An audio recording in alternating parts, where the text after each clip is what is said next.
On episode 150 of the Moving Forward Leadership podcast, we speak to former U.S. Navy SEAL Jason Redman, and he's going to tell you how you can get off of the X. And by the X, we mean whatever ambush you're currently in, whether that's life, leading, business, doesn't matter. He's going to tell you how to get off of it. And folks, you're in for a doozy for the 150th episode. So I hope you're ready for this. All right, let's do this.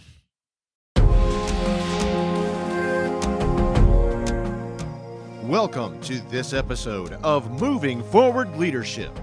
Stick around and learn how to achieve, excel, and become a leader that people willingly follow. Lead, don't boss. And now, here's the host of our show, Chief Leadership Officer, Scott McCarthy.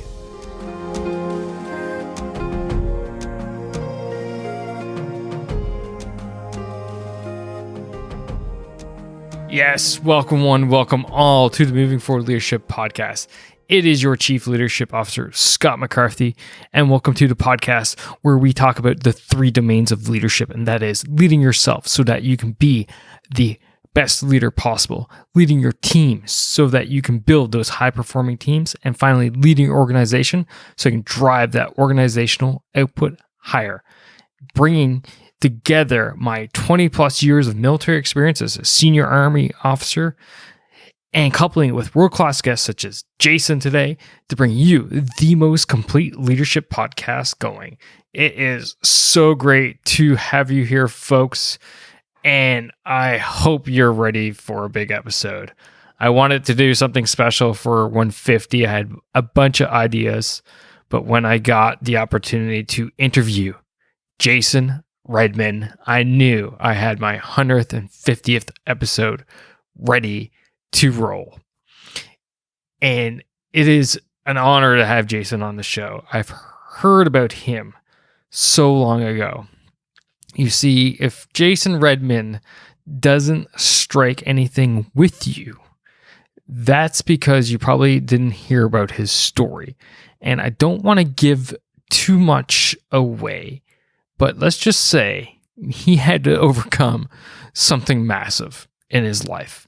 And now he's teaching us as leaders how we can ensure that we overcome it as well in our lives, in our people's lives, how we can ensure organizational success by overcoming these adversities. He's now a best-selling author of 2 different books, The Trident and Overcome. He is a guest speaker. He goes out and he is telling people about the positive message and helping them get off of the X. And he goes into great detail about the X and what it's all about.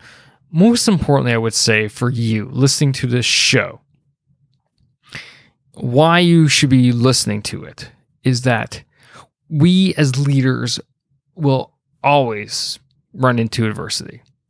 Heck, it's our job to run into adversity.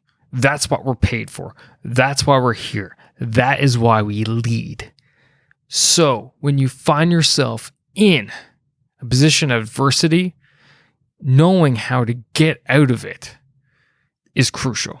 Knowing how to lead your team to get out of it is crucial. How to get your organization out of it, guess what? It's crucial. And that is why I have him on the show.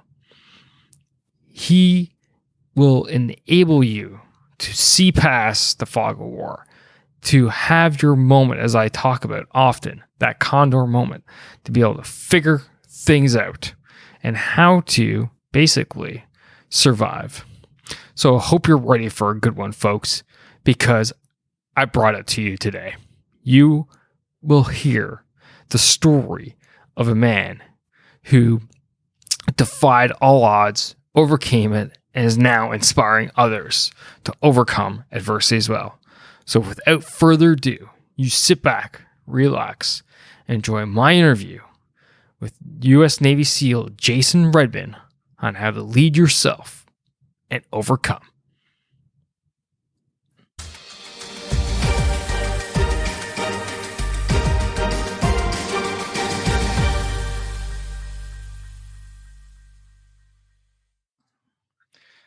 Jason Redman, man, welcome to the Moving Forward Leadership Podcast. It is awesome to finally get you here.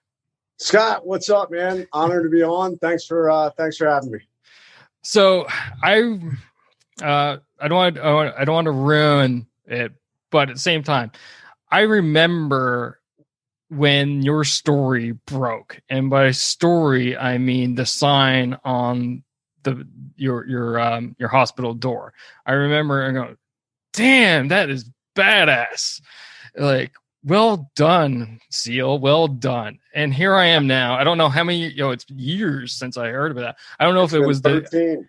I don't know if it years. was, I don't know if I heard it like when it actually happened or if it was like sometime later. I can't remember exactly when I heard about your story, but now here we are and we're talking on the podcast. So this is like a little bit of a surreal moment for me. I won't lie. But it's fantastic to have you on the show. So Honored, man. Thank you. So before we actually get to that part, I want to know, let's get a little bit of background for the audience out there. So you first joined the Navy. You weren't even a SEAL. You weren't even an officer. You were in the intelligence realm. So one, what got you to go to the Navy? And two, then, the follow-ons, like why the SEALs and then why the officer aspect of it? No, it's a great question. I mean, I actually intended to be a SEAL right from the beginning. As a matter of fact, I'll be honest, if I had thought that there was no way I could become a SEAL, I never would have joined the Navy. I'll tell you, that's a true statement. As a matter of fact, I talk about in my book, the Trident, that there was a little bit of a hiccup when I try to go in the Navy. The recruiter, and I was younger. I mean, I was 15 when I started going into the recruiting office, and they tried to laugh me out of the recruiting office. And I am anything but what the average person thinks makes a SEAL. I'm a smaller guy. I'm about right now, currently, I'm 5'8" and 170. When I decided I wanted to become a SEAL, I was about 4'11" and about 95 pounds.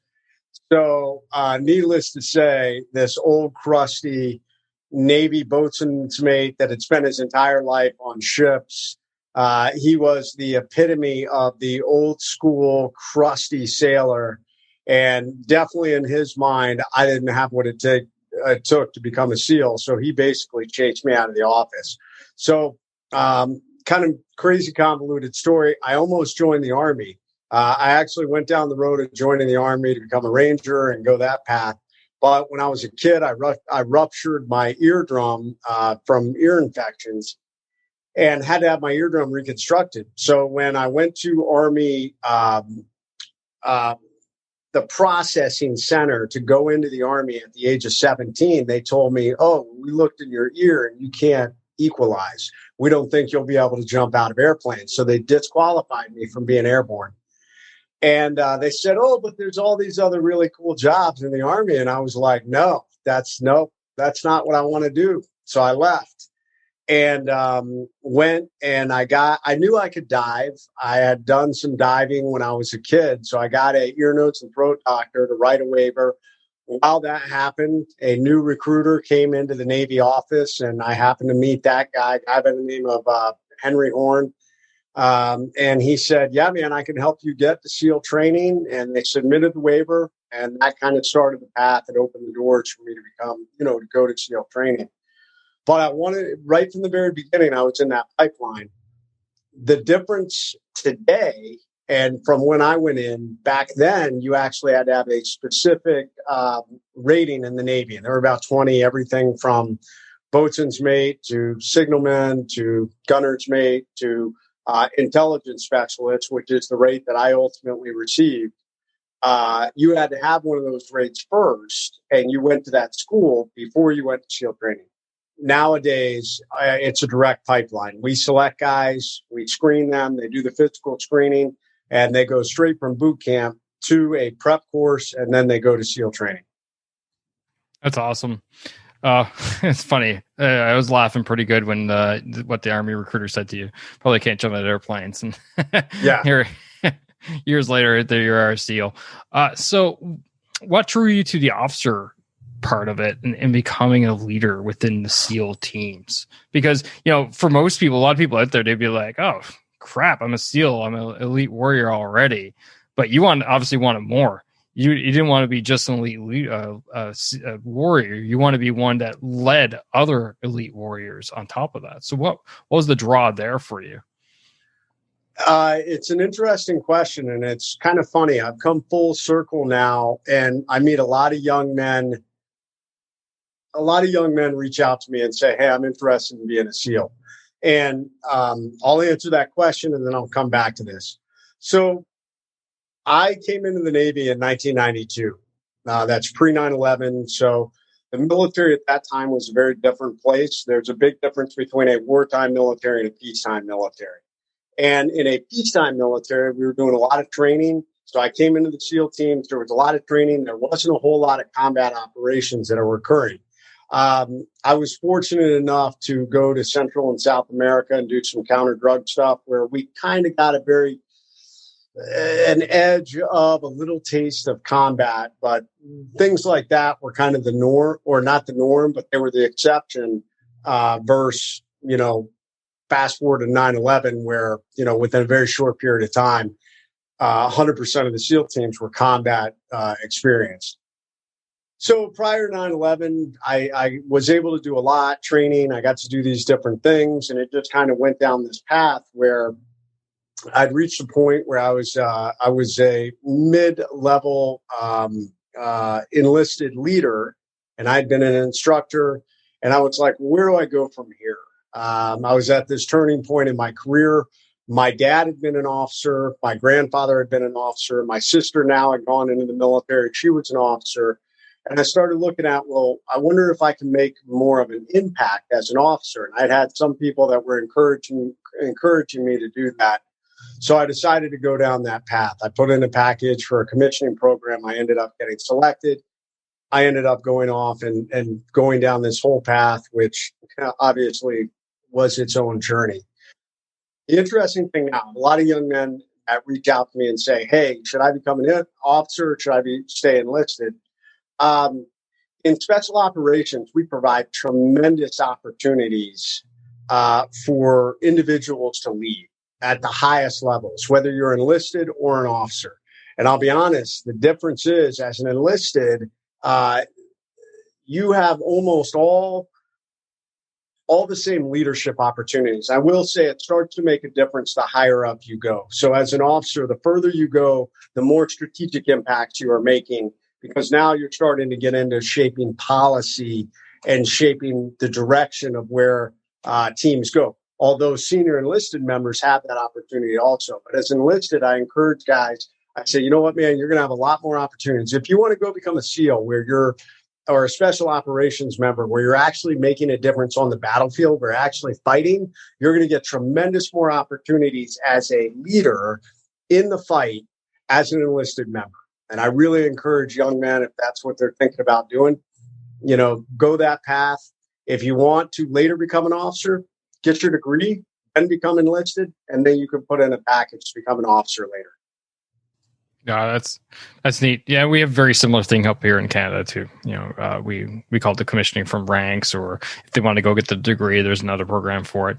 And a lot of people out there, that's exactly what they do. They're like, oh, I want more. And like you said, there is lots of leadership opportunities in enlisted ranks as well as the officer ranks, but very similar. So let's talk about your leadership lessons as a SEAL. Regardless of rank. You talked about one in your book, Overcome, by the way, and thank you for a copy. Outstanding. But so just a side note, at the time of recording of this episode, it's Tuesday. I received the book Friday passed, and I finished it this morning. Nice. Outstanding. Thank you. So just for an FYI, it took me a couple, and I didn't read much yesterday, Sunday. So we were busy. So I crushed that thing. And you talked, you weren't shy with your failures as a leader in there. And one that kept popping up was, something that happened in Afghanistan. I don't really care what actually happened, but more along the lines of the lessons that you learn from that failure, from that mission in Afghanistan. Yeah, it really is the pivotal. Story of my first book, The Trident. And a lot of people, I love it when people read The Trident and say, oh my God, that's not what I expected. but it was better. Because I think what they're expecting to read is this hardcore combat story, which obviously there are parts of that exist. But the reality is it follows this journey of a young kid who came in, who aspired to do more, who aspired to be a leader and did well, excelled young, and then he screwed up. He failed. And then he had to walk this really long, hard road to earn back credibility and trust and respect, all the critical things that enable you to be an effective leader. And then when I finally got things back on track, I was severely wounded. So that was the Trident. And so many people would read the Trident and say, man, it was such an amazing story. There's so many incredible stories in there. Well, how did you do that? And I'll be honest, for a while, I couldn't really explain it step by step. So overcome, I tell people the Trident is the story, overcome is the how-to. And the reality is that leadership failure, I'm very thankful it happened. It was it was one of the hardest things I've ever been through. I was severely wounded in Iraq in 2007 after I had failed as a young leader. And after I'd walked this really long road of building myself back up and really coming to understand who I was, and really coming to understand what it is to lead, especially in chaotic and dangerous situations. And all of that set me up for success, to really have a strong appreciation for leadership, to recognize bad leadership because I had seen it. And I'll be honest, I was living it at one point. And then good leadership from recognizing when I was doing it and also being surrounded with some really great leaders that I aspired and who mentored me. And it set me up for success for when I was severely wounded on that path to say, okay, this is just a different level of leadership. Because the reality is leadership doesn't matter what situation you're in. Leadership doesn't care if you are going through cancer. Leadership doesn't care if you're all shot up laying in a hospital bed. Leadership doesn't care if you're in the middle of a gunfight. Leadership doesn't care if you're leading a team of bankers in a banking merger acquisition. Because leadership is the same regardless of the situation you're in. The principles of leadership are the same. And that's really what I came to understand. And that's so much of what I talk about in the book, Overcome. How do you apply these principles when things are going right? But more importantly, how do you apply them when everything's going upside down and the world is just falling apart around you? That's awesome, man. I absolutely love it. So let's dive in deeper, shall we? You talk about these principles. So what are they? Obviously, I know what they are. They've gone through the book in almost record speed, but for the audience out there, what are these principles from your standpoint? And most importantly, how do we apply them as leaders out there? The leaders who are listening to the show they're frothy at the mouth. They're hungry. They want to do better. They want to be better for themselves, for their team, for their organization. So, lay it on them. How can they do that? Yeah, let's break it down. The book is broken down into 4 parts. And the very first part of the book is broken down on the premise of what happens if you're in a crisis right now. Because for most people, we're not looking for advice or mentorship or trying to figure out how to be better when everything's good. 90% of the times when we're looking for advice or something to help us, it's because the world has gone to hell in a handbasket. And 2020 is a perfect example of that. 2020 has been the year of the chaos, the craziness. How do we lead and all this? And so we decided to start the book, literally, what happens if you're in a crisis? And I'll take a step back because I survived a devastating enemy ambush. I mean, we walked into this Al-Qaeda ambush. My team and I were shot up. I was hit 8 times with an enemy PKM machine gun. Other members of my team were hit. We were pinned down. It was about a 40-minute engagement before we were able to get out of there. And I owe my life to my teammates, my team leader, a U.S. Air Force AC-130 gunship that was up overhead. We ended up calling fire directly on our position, the closest fire mission in the entire Iraq War. And but there was a fundamental principle I had learned in my special operations career that enabled us to survive that gunfight. And the principle was this, that any time you get ambushed, any point of attack, any incident, we call the point of that attack the X. And I had learned throughout my special operations career, we were trying to pin the enemy on the X. But in this situation, I found myself pinned on the X. And I had learned that in order to survive, you have to get off the X as quickly as possible. The X is designed to be as overwhelming, anxiety filled, to try and reduce your ability to think and move off that position. And if you do it right, the enemy can pin you down where you're just not able to function, and you end up just kind of hunkering down and praying it'll all go away. But more often than not, that does not occur. More often than not, you end up being shot, killed, not able to move out of there, captured, whatever it is. Well, what I began to find as I went through these different leadership paths, as I started working with other individuals who had been through leadership challenges, as I worked with wounded warriors and other individuals who had been through traumatic events in their lives, is people react the same.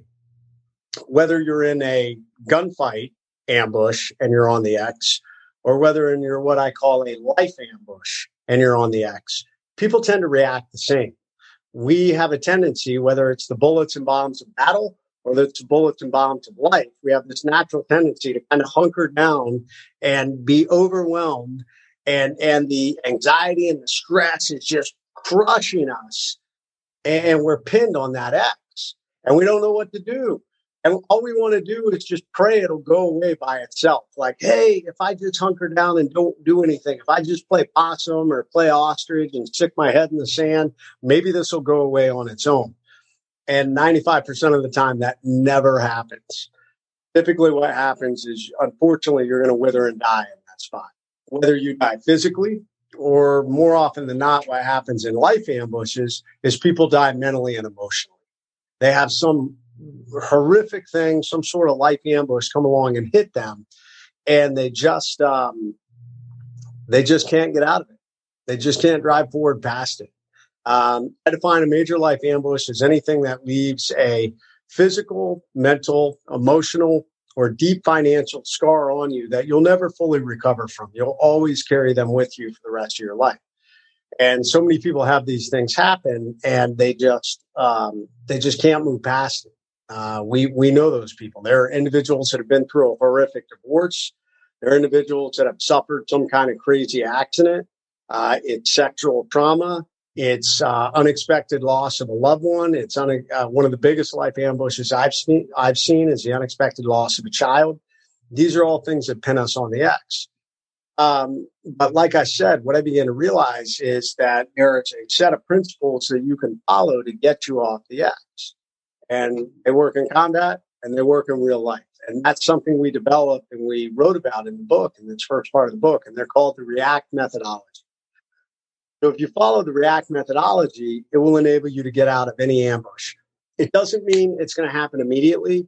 Obviously, if you were to lose a child, there's going to be a significant period of time that you're going to have to grieve.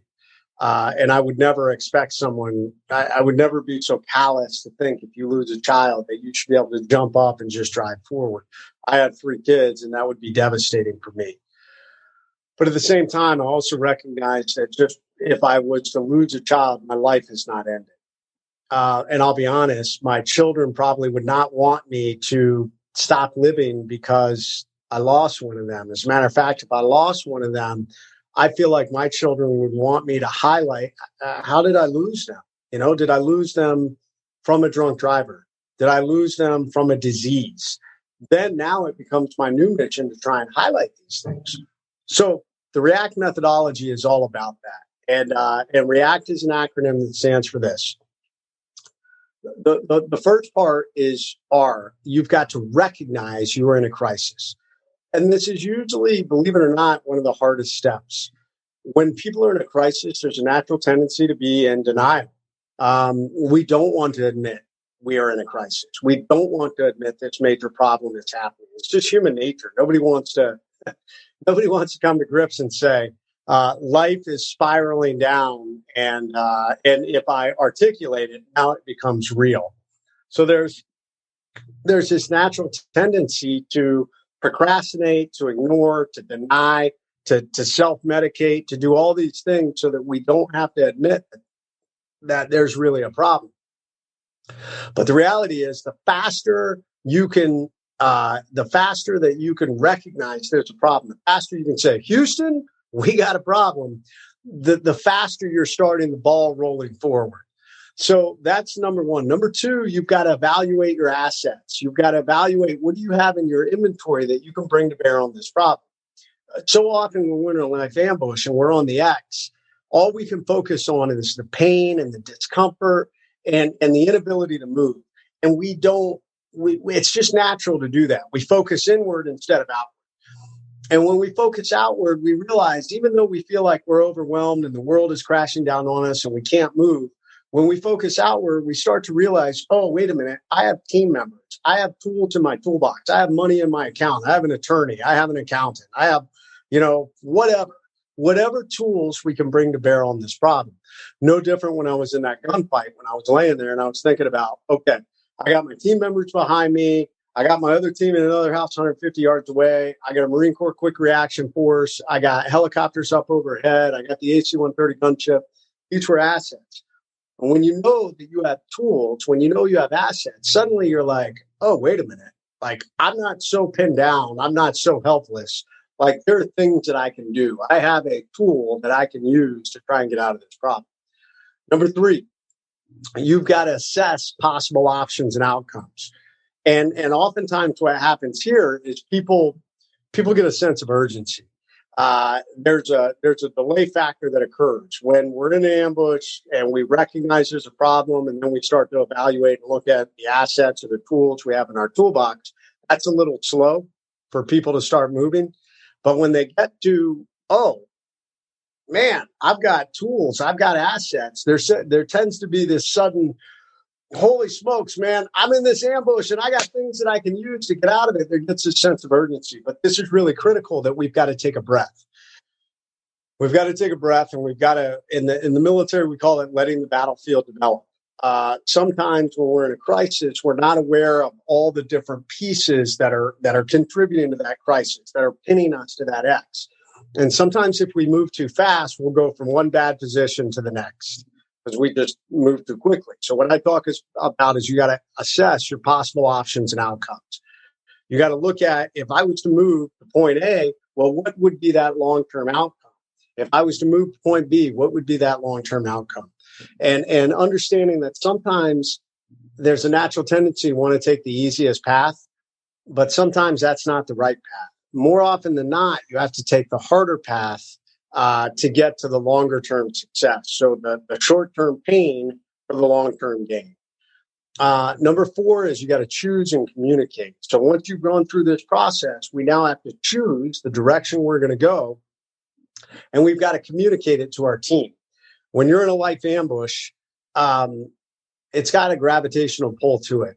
If it is a personal ambush, your family, your friends, your spouse, your kids, they all get pulled onto the X with you, believe it or not. If it's a business ambush, your staff, your team members, your employees, board members, believe it or not, even your clients get pulled onto the X with you.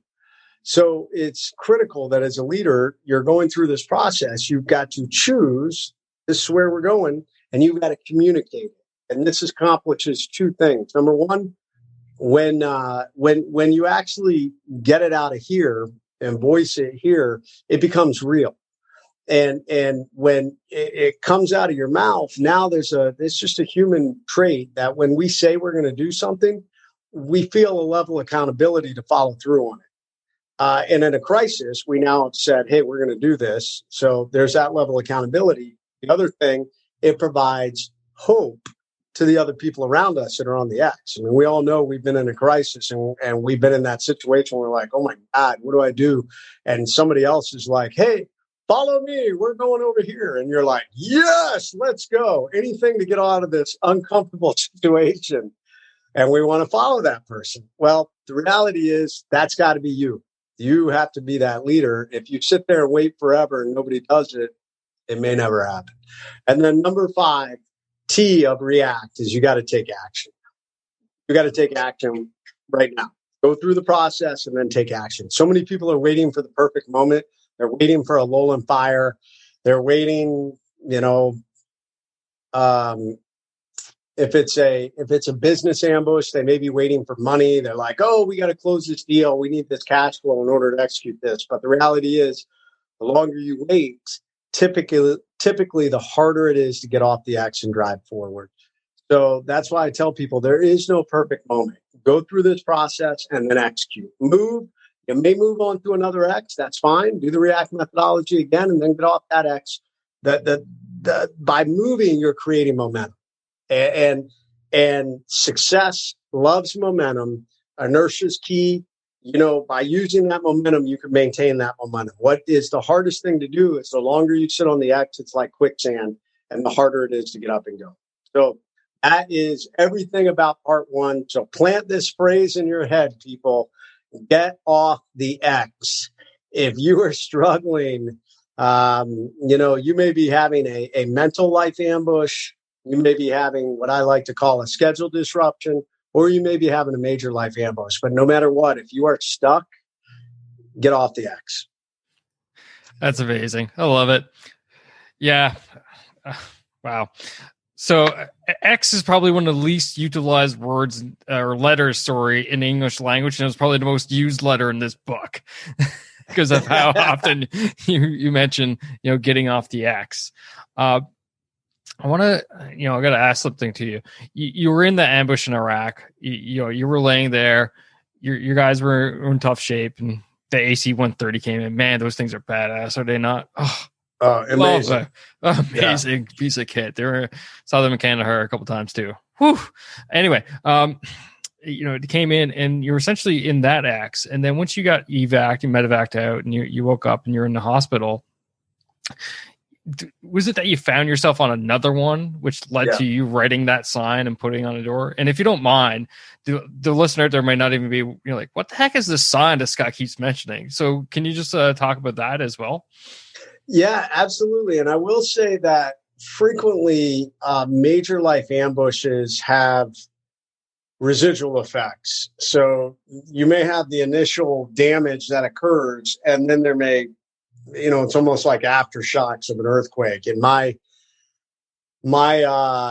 enemy ambush was kind of like that, because what happened is I was all shot up. 96 hours later, I'm medevaced, and I land in Bethesda, Maryland, at Bethesda Naval Hospital. And I'll be honest, when I was in Iraq, I was medevac straight to Baghdad. From Baghdad, I went to Balad, from Balad to Germany, and then they flew me to Bethesda. And in the beginning, there was a little bit of elation at just being alive. I was just ecstatic because I didn't think I was going to make it, to be perfectly honest. But when I got to Bethesda, the reality of these grievous injuries started to weigh in. They started to set in. And I remember the doctors telling me, hey, your wounds are incredibly serious. I was thinking it was going to be fairly quick, a few months to put me back together. I'll never forget the doctor that said to me, months. We're talking years to put you back together. And it was just really overwhelming. So I felt like, holy smokes, man, I just survived this enemy ambush, but I feel like I'm back on the X. I feel like I'm back in another ambush. Like, here I was, I thought I was moving forward, but suddenly I'm pinned down again and being told, you're never going to be the same. You're never going to be able to be a special operations member. Again, we're going to most likely amputate your arm. You're disfigured, all these different things. And that was really tough. And about that time, I had some individuals who had come into my room. They were, they had come to visit, and they had stepped off to the side. They started to have this conversation. And the conversation went along the lines of, oh, what a shame, what a pity. These young men and women, they go to war and they come back and they're all mangled and broken and battered, and they're never going to be the same. They're never going to be able to get back out in society and be successful. And they left. And I remember laying there thinking, holy smokes, this is, where do I go from here? Like, I feel like this is the end. Like, I don't know what to do. And I realized in that moment, no different in that gunfight, in that gunfight, I hit a moment where I felt like I had nothing left. And I called out to God. I called out to the big man above, and I just said, I need help to get out of here. But I chose to drive forward. And I realized in that hospital, it was no different. The greatest gift you have as a human being is choice. Nobody forces you to stay on the X. Nobody says, oh, because this bad thing happened to you, we're not going to let you up and drive forward. Most of the time, it's self-imposed. We allow ourselves to lay on the X. We buy into this victim mentality. Because this bad thing happened to me, I should lay here and feel sorry for myself as long as possible. The problem is, the longer you do that, people get comfortable in that victim mentality, and the harder it is to get up and move. And I realized laying in that hospital bed, I had a choice. I could be a victim and feel sorry for myself and not get up and just say, oh, woe, it's me. Or I could get up and drive forward. When my wife came back into the room, I wrote to her, I said, hey, never again. Never again is somebody going to come into this room feeling sorry for me. I refuse to feel sorry for myself, and I'm not going to let other people come in and mess that up. And I wrote out this sign, and it said, attention to all who enter here. If you're coming to this room with sadness or sorrow, don't bother. The wounds that I received, I got in a job that I love, doing it for people that I love, defending the freedom of a country I deeply love. I will make a full recovery when it's full. That's the absolute utmost physically. I have the ability to recover, and then I'm going to push that about 20% further through sheer mental tenacity. This room you're about to enter is a room of fun, optimism, and intense rapid regrowth. If you're not prepared for that, go elsewhere. And we signed it to management, and it went on to a bright orange piece of paper that later people took pictures of, and it went viral, and it was all over the place. And the sign today now hangs in the Wounded Ward at Walter Reed Medical Center. It earned me an invitation to meet President Bush, and he signed it.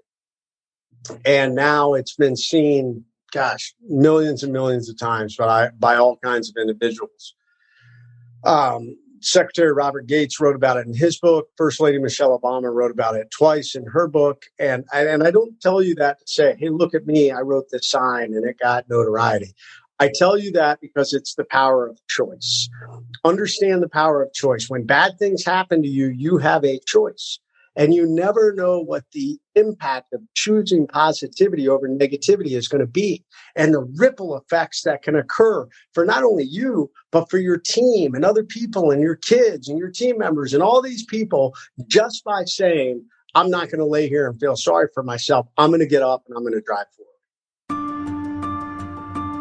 It's tough being alone as a leader. You're often in situations where you're not sure where to go. You're not sure what's the best decision. Yet, as Compel once said, it's lonely at the top. And reality is, it takes time. Sure, you can read books and listen to podcasts such as this one, but nothing beats experience. But who has time for experience when you're at a situation right now that requires experience to lead yourself, your team, your organization through? That's where coaching comes in. You see, coaching enables you to unlock the experience in others. Right here, right now, you have 20 years of military service, plus 150 plus episodes of interviews and topics and research sitting at your disposal. So what are you waiting for? Are you ready to level up your game, become that leader that you know you're meant to be? Are you ready to go to the next level? If so, drop me a line, scott@movingforwardleadership.com, or swing by the website and book a discovery call through movingforwardleadership.com/book. And let's get you moving in the right direction, leading better, leading more effectively today, right here, right now. Starting off with leading yourself, and then let's focus on how you can build your high-performing team to drive your organization's output higher, faster, harder today.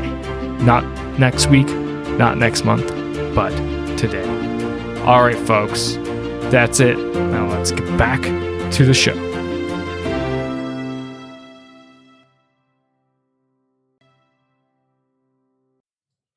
Love that. I love that, especially the last part, the whole ripple effects, because that's what we're meant to do as leaders. We are meant to make those ripple effects.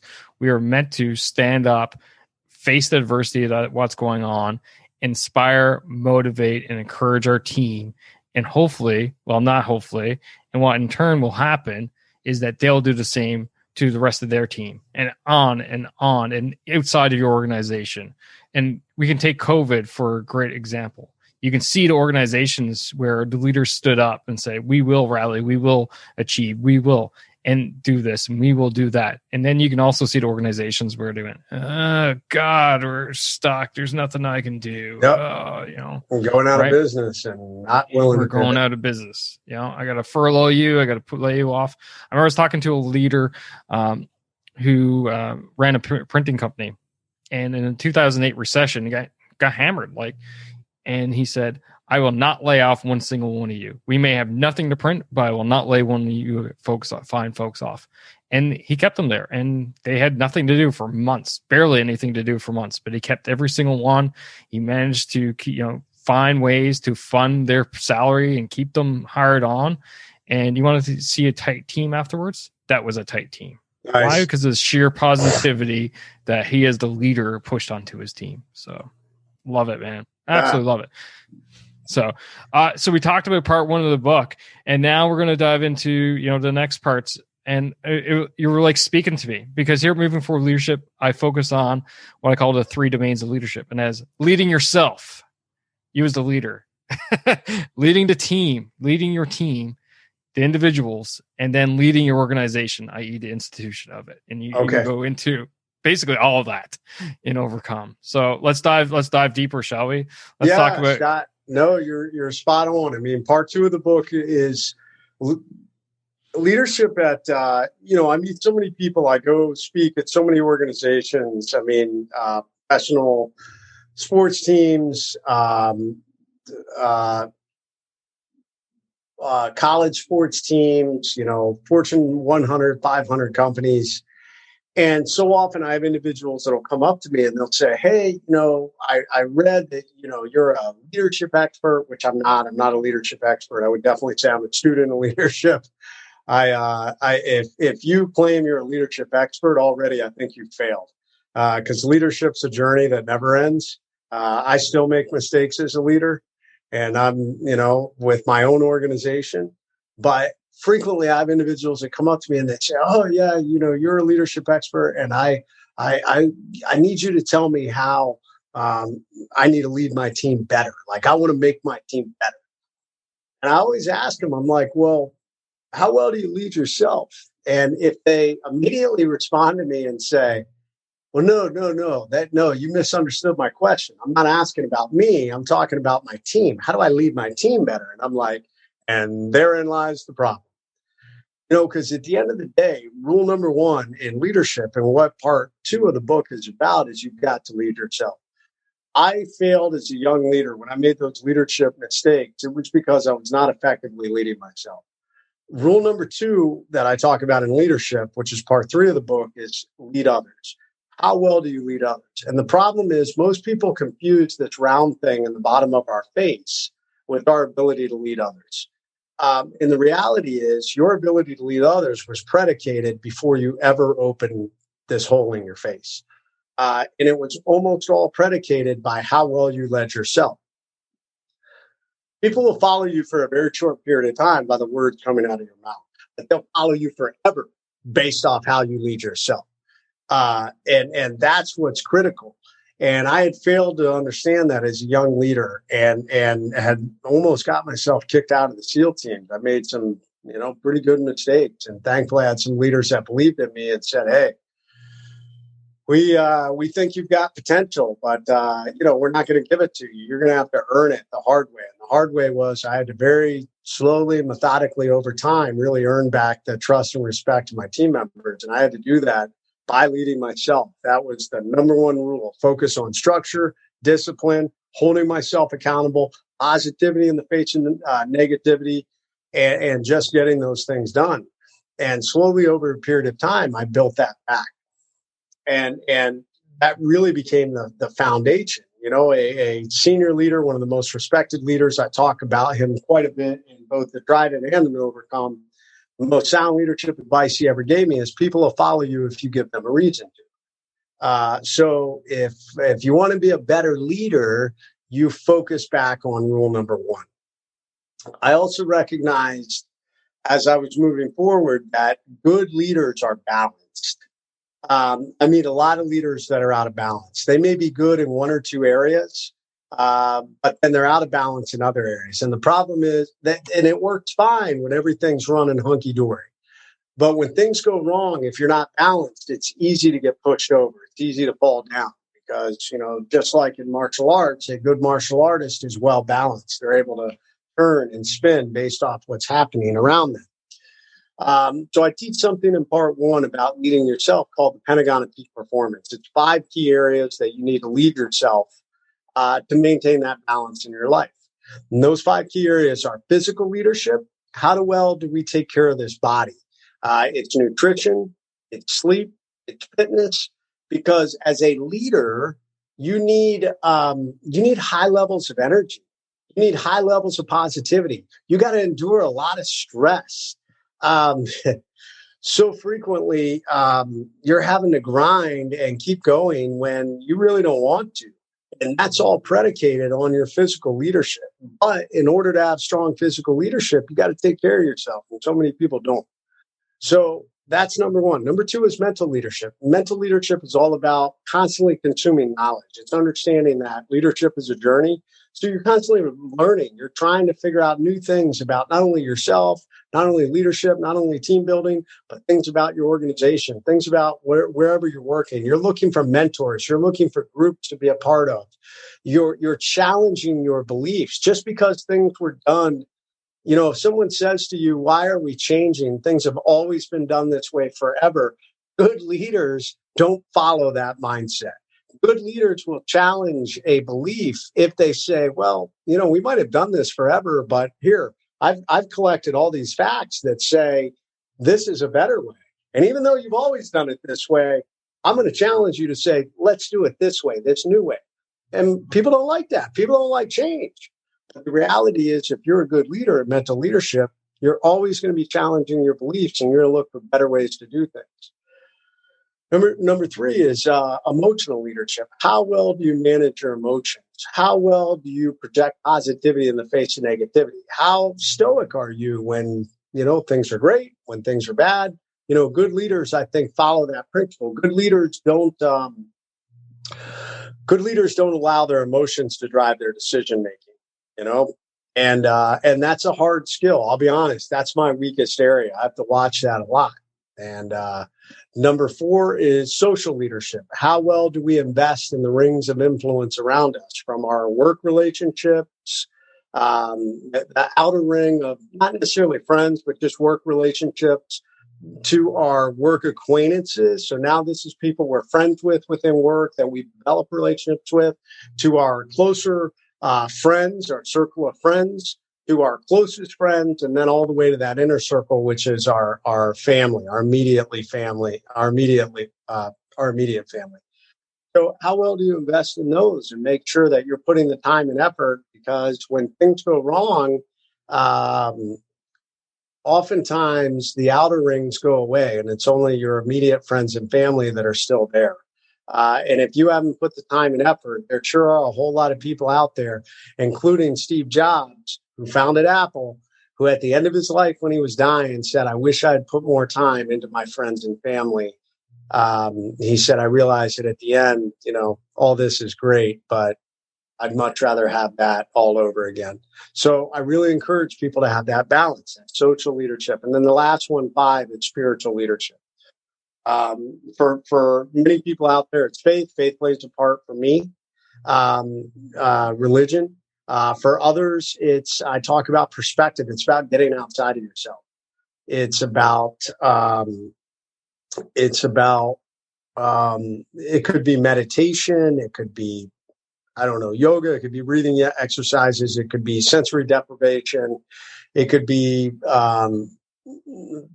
philanthropic giving or going and working, with the poor. It doesn't matter. Anything you can do that gets you outside of yourself and recognizing that you are not the center of the universe. There are other people that have bigger problems. And when you maintain that perspective, that's spiritual leadership. And it gives you exactly that. It gives you perspective when things go wrong to say, okay, this really isn't that bad. It sucks, but guess what? Those people over there have it worse. Those people have it worse. We're fortunate. I have gratitude for what we have. So guess what, guys? We're going to drive forward, and I got this. Let's go. So those are the 5 key areas that I really encourage people to put time and effort into. Love it, man. Absolutely. I talk so much on this show about leading ourselves because all the reasons that you talked about, we need to be at our peak performance because we need to be making the best decisions that we can make at that time. And if you're not taking care of your health, you're not taking care of, sleeping, for example. I forget what study it was, but there was recently a study released about sniper proficiency, right up your alley, sniper proficiency based off the number of hours of sleep.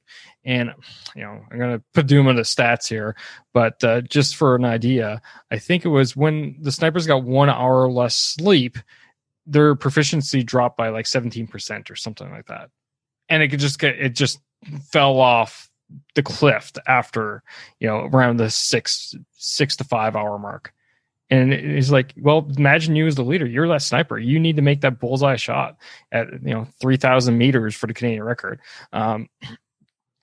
So you can't do that if you're not at your peak. You can't do that if you're not taking care of your health. You're not sound and all this stuff. So it really, really hit me well. And it goes back to the whole premise of, this show and overcoming adversity. Well, if you're not taking care of yourself, how can you get off the X? That's right. Yeah. Because when you're not strong in those areas, it's much harder to get off the X. I mean, discipline will get you off the X. Motivation plays into it. But if you've got nothing left, if you only are running at 10%, it's really hard to get off the X. It's hard to muster up that energy. You need high levels of energy to get off the X because that's when the world is at its worst. I'm glad you brought up sleep. I am a huge proponent of sleep. I'm a huge student of the science of sleep. And I meet a lot of people because I was a former SEAL. I meet a lot of business people that brag to me, hey man, I get by on 4 hours of sleep a night. Hey man, you went through hell week. I understand sleep deprivation. I'm a badass. And I'm like, yeah, man. Hey, congratulations. You're chronically fatigued and you are not even coming close to operating at the highest level you have the ability to operate at. So I got an idea. You can think you're this great badass by not sleeping, but why don't you try and sleep for a couple of weeks and see how more efficient and how more productive you're going to be, how better you think, what better ideas you're going to have. Because we know that the human body resets itself. Your brain resets. All these things occur when we're sleeping. And for the average person out there, the average adult, 6 to 7 hours is the average. I know for myself, if I'm getting less than 6 hours of sleep a night, I am not optimal. And if I'm getting consecutive less than 6 hours of sleep, I start to degrade. I need between 6 to 7 hours a night for me to be optimal. Some people are more, some people are less. There are those genetic freaks out there, a few, not many, who can get away with 4 hours. But the reality is most people, to be optimal, need about 6 to 7 hours sleep a night. No, it's so true. And it's so funny because often as leaders, that's one of the first things we throw out, right? It's one of the first things we throw out the window. One is eating healthy, and 2 is sleep. Yep. And then the third, well, probably the first one actually before even those two, is physical fitness, which is something that you talked about as well in your book, and how you overcame, your injuries and getting past them to get back into, your peak, what your peak is now, and that's what it's all about, right? Yeah. So. Speaking of sleep, man, I know you got a bit of a hard shoulder timing. Holy crap, we're almost to it, so that you can get your 6 to 7 hours of sleep. But Jason, man, got to ask this question. It's a question I ask all the guests here at Moving Forward Leadership, As according to you, Jason Redman, what makes a great leader? I think one of the greatest things that makes a good leader is probably servant leadership, selfless leadership. And the greatest leaders that I came to really that I looked up for, they always placed the mission and their people ahead of themselves. And the other good thing that was phenomenal about them is they really placed a high priority on people. So there's a balance between the mission and executing the mission and people. And oftentimes, if you try and live in a black and white world, you'll have some people that say mission. In the business community, oftentimes it becomes money. Money becomes the mission. So you have organizations that'll just churn people under the bus to make this money and justify it in that sense. And even in the military, I mean, you have leaders who falsely think that the mission supersedes people, and they'll run people to their death to accomplish the mission.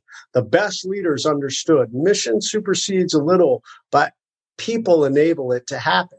And by believing in people and by placing themselves last in the equation, the greatest leaders that I ever had a chance to work for understood that dynamic to a T. I talk about leader Vince Peterson. He was by far the greatest leader I ever saw. And he had this phenomenal ability of empowering people to be successful. Like he had a tremendous vision as a leader, and he had tremendous understanding of what the mission was, regardless of what position he held. And he had the ability to understand that's where we need to go. But he would empower and guide his people. He led by example in everything he did. So he already had crushed rule one. We all wanted to follow this guy because he was such a phenomenal leader of himself. But by rule number two, I talk about by leading others, he planted the seeds of where we needed to go into the minds of the people around him. He didn't say, hey, this is what needs to be done, so go do it. He would say, guys, I got to tell you, let's all get together. Here's where we're at. This is, the mission. Here's where I think may be a good idea. Let me know what you guys think. And he would shape the conversation until everybody would kind of come to this consensus of that's where we need to go. And then he would push all of that responsibility down on the people around him for them to go execute and take ownership of it. And he would give all the praise and accolades when it was all said and done to everybody around him, to all those people that had executed. When the reality is, all along, it was where he wanted to go and it was his idea. But he shaped it in a way that everybody else took ownership of it and fiercely owned it and accomplished it. And if it went wrong, then he would take ownership of it. You know what, guys? I led us down this wrong path. I know you think that was the way you thought was the right way, but actually I should have stepped in. So it's my fault that we failed. And it just, gosh, man, I would follow that guy anywhere. I'd follow him into hell in a propane truck. I mean, that's how much I believe in that guy. And one of the other great leaders that I worked with, he was very astute in understanding, okay, here's the mission, here's what we need to do, and here's all my people. And in this situation, it was when I had come back and I had failed as a young leader. And there were a lot of people that knew that I had messed up and they didn't want to work with me. I mean, the SEAL teams, we are not an organization that suffers mistakes very well. And rightfully so. I mean, guys' lives are on the line. I mean, you don't want to work with someone that you're like, hey, that individual could potentially get me killed. I don't want to work with that individual. And so when I came back after I graduated Ranger School, I had guys in my new troop I'd been assigned to that they were not fans of me being assigned to that troop. And my boss, who was a great leader, recognized this was a problem because the mission was us to be successful as a SEAL unit. But he had a problem. He had a leader that his people didn't totally believe in. And he had a leader who I was a little bit of damaged goods. I had doubts. I needed to reinforce my own beliefs in my leadership abilities. And he saw that and he gave tremendous opportunities for me. Right off the bat, he sat me down. He said, hey, man, I don't care what happened in your past. He said, all I care about is the future. He said, I'm going to give you opportunities to lead. He said, don't even look at the past. All I care about is your ability to drive forward and lead. And he said, and I'm going to give you opportunities to follow. He said, all I need you to do is follow. And he said, and for us to execute this. And over time, as we went through training, he placed me in more and more complicated leadership positions, even at some point where it was his job. Like literally, we would have a very complicated, and this is truly selfless leadership at its best. This is leadership when you're very comfortable in who you are, because there are more leaders with low self-esteem or self-conscious leaders who they wouldn't be willing to relinquish their leadership position and give it to somebody else because they're in a world where they're like, well, I have to be the one in the spotlight. I have to be the one that receives the accolades. And we would have situations where he should have been the one that was leading in this very complex training scenario. And he would say, Jay, you're in charge. I'm going to step out and I'm just going to watch with the training instructors. And he would allow me to excel. It was on me, but he gave me these opportunities to excel, which did two things. It built my confidence back in, hey, man, I have the ability to do this, even though I had made some mistakes. And it built my confidence in the guys who I was supposed to lead, because they were like, oh, you know what, man, this guy actually looks like he knows what he's doing. So those were the two examples I give. So phenomenal. So understand, mission always just a little bit above. Mission should always come first, but balancing that against people. And if you can get that balance correct, you can do, place yourself last in the equation. You can do amazing things in leadership. Love that, man. I often talk about how we have to empower people to go out and do the jobs, because they're the ones that are out there actually doing the jobs on our behalf as leaders. We're the ones that are sitting back doing the planning, enabling, doing all those supporting roles. But the reality is, it's our people the ones that are doing it. Just like you, as when you're as a SEAL leader, you got troops that are the ones that are taking, kicking down the doors and doing all this stuff. But you're the one that has to worry about the plan. And it's no different in business for the business leaders. You need to worry about strategy, culture, product development, et cetera, et cetera. But you got people who are, busting the phones, that are walking door to door, they're doing the product demos, all this other stuff. But you as a leader, you have to empower them to go out and achieve that mission. So love those examples. Love reading about those. There's so much good stuff in there, and we can keep talking forever, but unfortunately we're going to have to wind down here. Last thing is, how can people find you, Jay, man? How can they reach out to you? How can they be part of your journey? It's all about you. Yeah, Scott, thanks, man. I really appreciate it. They can find me at jasonredman.com. That's my main website. And on there, it's got my books. It's got our online store. It's got if you scroll down to the bottom, it's got the links to all my socials. I've got my blog. It's got my podcast. I have a podcast called Moving the Needle with Jason Redman. I interview high-level leaders, influencers, musicians, but individuals that have constantly had to lead and move the needle. I am launching a new program in 2021, so that'll be coming out in January, called Point Man for Life. I'm really excited about this because in the military, we have individuals called point men. Point men are our leaders. They get us where we need to go. But last year, I just kind of had this interesting epiphany and this correlation that really, really great point men follow a key set of principles that makes them incredibly successful. And I realized that if you applied those principles into your own life, understanding your mission, understanding your destination, your long-term goals, understanding your short-term goals, your course, understanding the risks that are out there and being finely attuned to these risks and indicators of potential ambushes are coming, and then building that overcome mindset to get off the X quickly as possible. Dude, you cannot not be successful if you follow that path. So you have to be the point man for your own life. So I'm going to be launching that program in early 2021. I've got a new quarterly planner that's coming out that teaches you those principles. I got an online course, and then I'm going to be launching some group coaching programs with it. Awesome. So much stuff. And for the listeners, always, it's easy for you. Go to movingforleadership.com/150. You're the 150th episode of this podcast. Yeah, I love it. And I actually held that slot for you. So thank you, sir.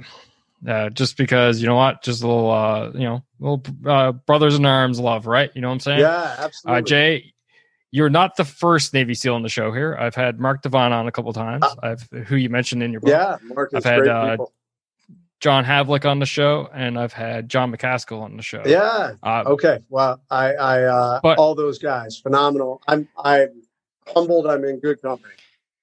Well, here, how about this? You're the first Navy SEAL I get to strike off my dream guest list. Your name resides between Jocko and Admiral McCraven, so I get to strike that name off I'm today. in great company. So, so thank you so much, sir, for taking time out of your busy schedule. I know it's crazy for you right now with all your speaking gigs, plus everything you got going on and development stuff like that. But truly honored to have you on the show and I get to talk to you. Scott, my honor, man. So big shout out to everybody up in Canada and for our Canadian military forces. Much respect. Scott and I were talking in the beginning. I worked with some of you guys in Afghanistan in 2005 and phenomenal. So keep up the great work.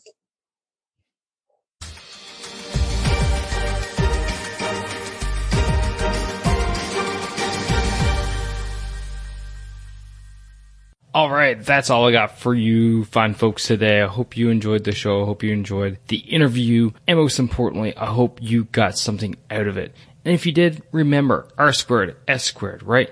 Rate and review the show so that it gets a little bit noticed a bit more. But most importantly, I can help more people because that's what I'm here for. That's what my guests are here for, is to help more people become better leaders and not being bosses, right? So remember that. R squared, rate and review. S, share the show. Share this show with someone who you think can relate to the podcast as a whole and today's topic. And then finally, subscribe. Subscribe so that you never miss another episode. And you can do that via your podcast playing app of choice through movingforwardleadership.com/subscribe. That's it for today, ladies and gentlemen. And as always, stop bossing and start leading. Take care now.